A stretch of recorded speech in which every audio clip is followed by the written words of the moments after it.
मित्रांनो, तुम्ही पाहू शकता हा खांडसकरांचा रुद्र आहे. प्रसिद्ध बैलगाडी मालक आणि माळेगाव सहकारी साखर कारखान्याचे माजी अध्यक्ष बन्सी पाटील यांची ही नवीन खरेदी आहे. आज रुद्रा आणि फौजी हे सुंदर असे पळाले आणि बरडच्या मैदानामध्ये 5व्या क्रमांकाचे मानकरी ठरलेले आहेत. आपल्या समवेत बारामती तालुक्यातील प्रसिद्ध रीलस्टार बाळासाहेब खोमणे आहेत. बाळासाहेब नमस्ते. नमस्ते. बाळासाहेब, काय सांगाल, जवळपास किती दिवसापूर्वी खरेदी केला रुद्रा? मागल्या महिन्यामध्ये खरेदी केला. तर काय सांगाल, खरेदी सार्थकी लागली का?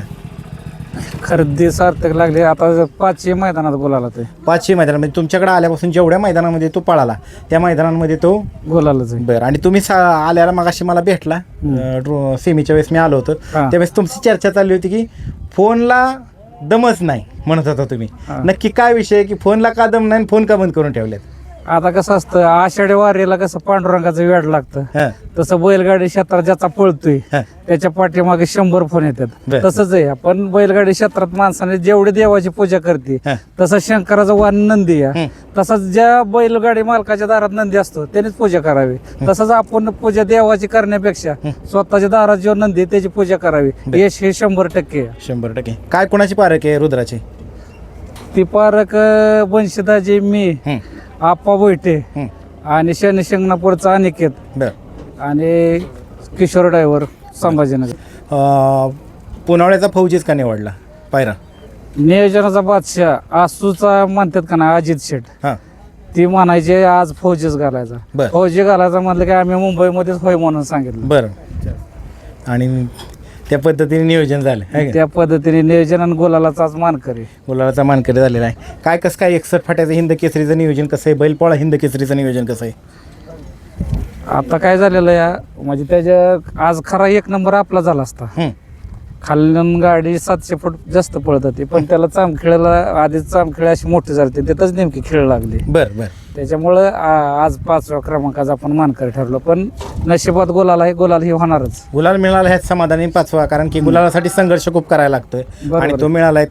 काय सांगाल त्याच्याविषयी?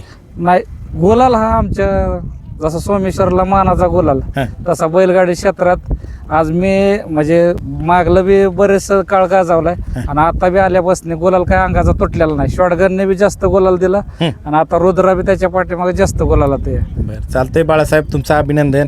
आता आपण वळूयात प्रसिद्ध बैलगाडी मालक आणि माळेगाव सहकारी साखर कारखान्याचे माजी अध्यक्ष बन्सी पाटील आहेत. बन्सी पाटील नमस्ते. नमस्ते. काय सांगाल अध्यक्ष, काय वाटतंय, कसं आहे आज फिलिंग? काय एवढी मोठी खरेदी केली? नाही, आनंद आहे आज. आनंद आहे ना? म्हणजे एवढे दिवस तुम्ही रन फिरताय सगळीकडे, बघतोय आम्ही, आणि आणल्यापासून नंदीने 5 गुलाल दिलेत. खरेदी सार्थकी लागली का? हो, सार्थकी. कितीची खरेदी? खरेदी 15,11,000ची. 11,000ची खरेदी. बरं. आणि बाकी काय सांगाल आजच्या पैरेकराविषयी?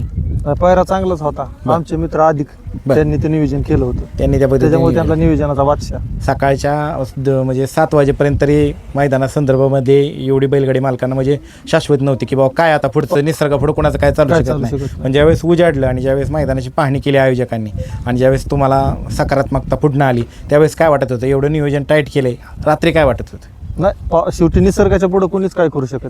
बरं. निसर्गाने साथ दिली. पाटील, जुन्या काय आठवणी सांगताल? जुन्या नंदीची कुठली आठवण झाली आज?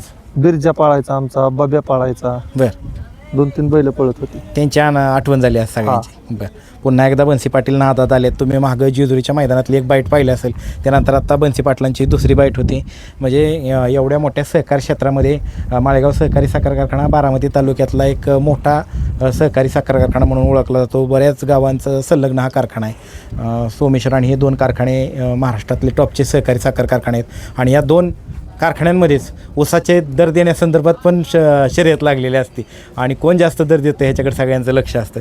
तर काय सांगाल आता परिस्थिती काय लागणी झाल्यात का? भागातली काय परिस्थिती तुमच्या कार्यक्षेत्रातली? चालू झालीत, लोक करायला लागले, पण पावसाची वाट बघत होती. पावसाची वाट. आता जरा थोडंसं स्पीड वाढेल. बरं. आता क्षेत्र किती तुटून झाला ना? ऊस किती आहे माझा? तुमचा 25 एकर. 25 एकर. लागण किती?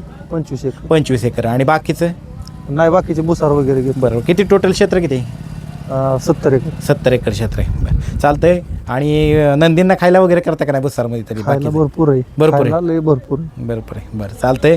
आणि आता लागणीचं नियोजन कसं काय? मग किती दिवस काढायला लागतात 25 एकराच्या लागणीला? आमचे बंधुराज सगळी शेती सगळी शेती बंधुराज बघतात. काय नाव त्यांचं?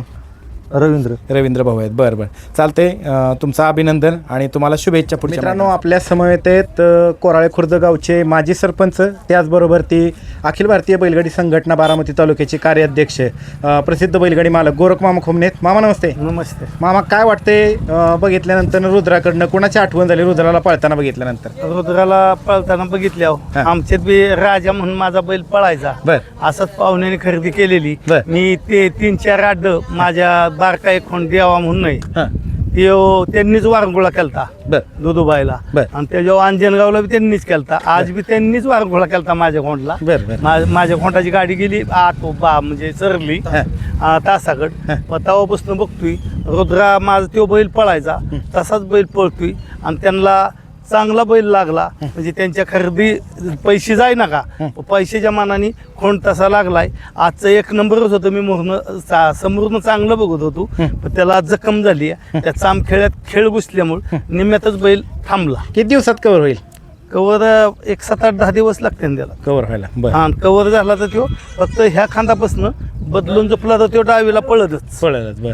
मामा, अजून तुमच्या फिटनेसची लय चर्चा आहे, कारण की बरीच जण म्हणतात मामा त्यांची बैल सोडून आमच्या अगोदर निकाल रेषेवर असतात. म्हणजे नक्की राज काय त्याच्या मागचं ते कळू द्या सगळ्यांना. पहिल्यापासून सरावच तसा आहे. सर्व अवस्था पल्ला गाठायचा असताना. आता तरी कमी पळतो. म्हणजे ते लास्ट तुम्ही म्हणतो पळत पहिला कासरा असायचा का मामा? आम्ही लहानपणी बघायचो कासरा असायचा ना पहिला हातात. हा, मी बैल वळून आणायच मी यायचो. बैलच धरून देत नव्हता तो दुसऱ्याला. बरं. मी त्याला गाड्याला हात लावला की तो बैल उभा राहायचा. मग दुसरी 10 लोंब काढली ते बैल थांबत नव्हता. बैल थांबत नव्हता. बरं चालतंय. तुमचं अभिनंदन आणि असंच गुलाबात राहा. धन्यवाद.